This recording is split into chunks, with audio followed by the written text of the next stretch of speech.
Parenting is complicated. Across cultures, across families, across ages, everyone has their own ideas of what is good. But what really matters at the end of the day? And why are we so quick to call Goku a bad father anyway? I tried to look for the reason, originally thinking that it was a cultural difference, but the more I studied, the more confused I got. Why do we say Goku is not mentally capable of being a good father when all the signs point to him being a realistically written good one? Is it because everyone expects him to be perfect and when he's not, we call him bad? That's what I see. I see an audience that is not used to realistically written good guy characters. The same goes for the criticisms I often hear against the androids and booze sagas that I scoff at. These comments come from a place of not realizing how hard life is and how easy it is to make a simple mistake when you are the one in those shoes. It comes from a place where you're only looking at fiction through the lens of other fiction and not through the lens of experiencing real life. And don't get me wrong, I studied today's topic thoroughly. I wanted to keep studying because, well, I wanted to prove my initial hypothesis true, but I just had to suck it up. The reason the American audience views Goku as a bad father is because it was a joke about Goku being dead and coming back to life that too many people took seriously. It's because the people talking don't really stop to analyze what makes real-world fathers good and instead states that the only good father is the overly eccentric, "this is my baby girl," like Hughes, or the special case of Akio Furukawa where the father made his job connected to their house. I've noticed a trend in the anime community that states that the two factors of A, never allowing your child to learn to be independent because you are with them 100% of the time, and B, obsessively doting to a comedic level that barely looks realistic by any means, are vital to considering one a good father. But is that really how good fathers need to act? Is that really the requirement? Is that really how we define parenthood?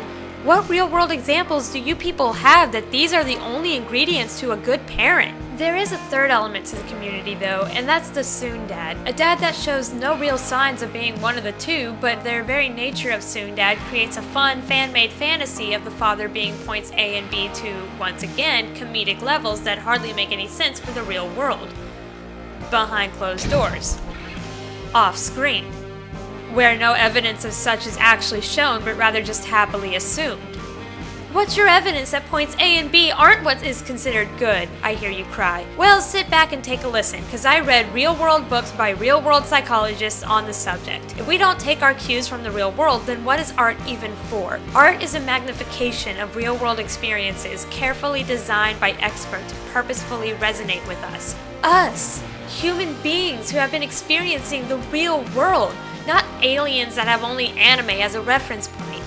When asking such a real-world question, is Goku a good father, we need a real-world answer. This is like a math problem. We need to punch in the variable of what we consider a good father before we can decide whether or not Goku is equal to that.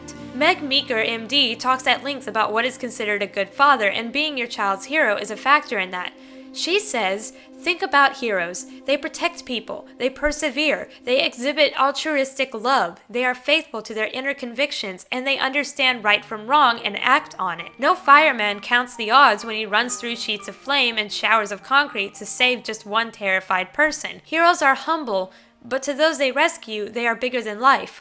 This screams Goku to me. Goku doesn't set out to be a hero. He sets out to do what he considers right when wrong is in front of him, and as he grows, it becomes less of a black and white, bad people need to die, and more of a gray, I'll kill you if I must, but I'd rather no one die. Dr. Meeker uses an example to describe a father who is a hero and states that Doug is a great hero because he saved his family. That's what heroes do. And no, I'm not just going to give you a blanket statement of, Goku saved the world, you guys! I'm talking specifically about saving Gohan.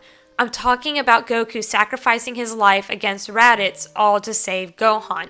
Don't believe me? Well, that's funny, cause he very clearly states it on page 60 of volume 1 of DBZ, page 71, and page 79. Toriyama makes it clear to us that Goku's motivation for fighting Raditz was first and foremost save Gohan, and Goku makes that fact clear to Raditz and also to Gohan. Daddy's here, Gohan, hang in there, Daddy'll save you. Goku proves to be Gohan's hero, and Gohan recognizes that at the same time that all of us start to recognize our parents as heroes.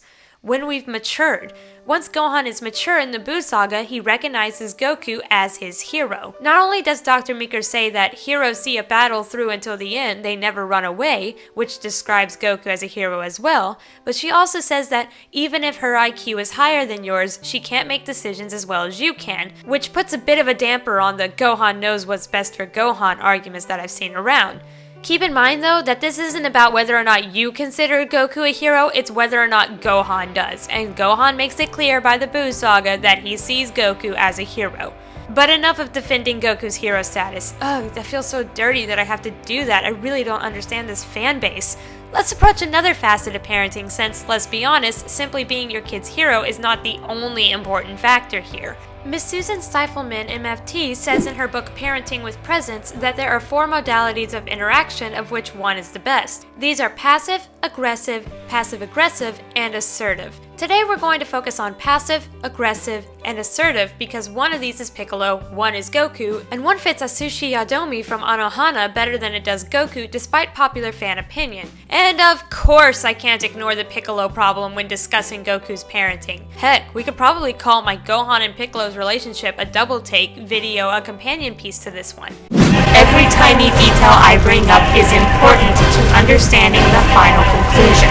Like in the last video, our best bet to get the whole message across is to simply directly quote these long passages of explanations, so please bear with me. Starting with passive being described as, when we are passive, we say yes when we mean no, put others' needs ahead of our own, and are terrified of ruffling anyone's feathers. Passive parents are afraid of their children's upset and desperately want to be liked by them, so they give in to their demands. Then aggressive, which is, we come at our children, using threats and intimidation to bend them to our will.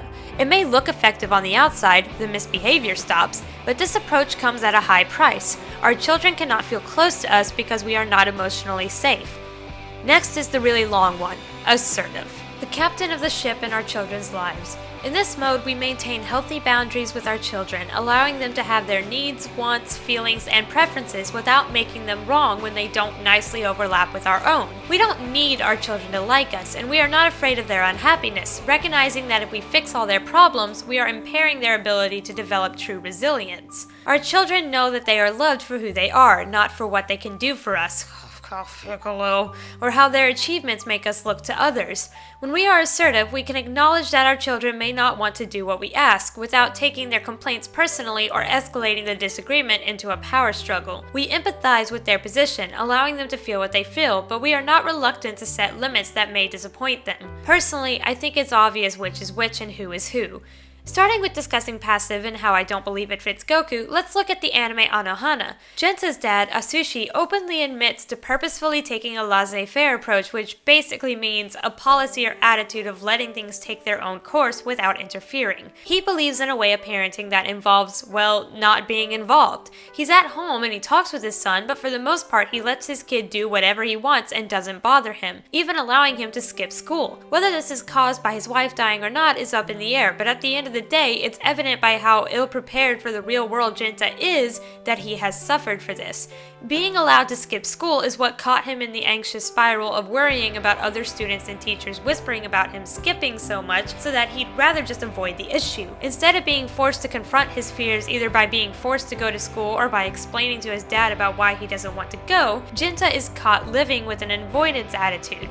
He doesn't want to bother with his emotions because he wasn't properly prepared to deal with them. Moving on, if we continue to name Piccolo Green Dad, then the addition of aggressive should be added because his method of dealing with children, even way after his redemption when training Trunks and Goten, is intimidation. Piccolo's go-to answer to a child not bending perfectly to his will is to yell at them at how death is imminent if they do not comply in one form or another. The fact that Gohan turned out okay after all of that is both Stockholm Syndrome, as I previously proved, as all evidence points towards this method forming a bad relationship, and a miracle. As for Goten and Trunks, well, it's no wonder Gotenks had trouble following through with Piccolo's demands. So why do I feel Goku fits as assertive? We need only look at the moment when Goku asked Gohan to fight Cell. I've already talked at length about this practically line by line in what I'm now calling the companion video, but allow me to give a quick rundown. The whole time Goku is merely suggesting to Gohan that he fight Cell. At no point does Goku threaten him or his livelihood, and neither does he intimidate Gohan into it. He simply tells his son what he's capable of, encouraging him, and at the end of the day leaving the ball entirely in Gohan's court. This also goes along with how Goku trained Gohan.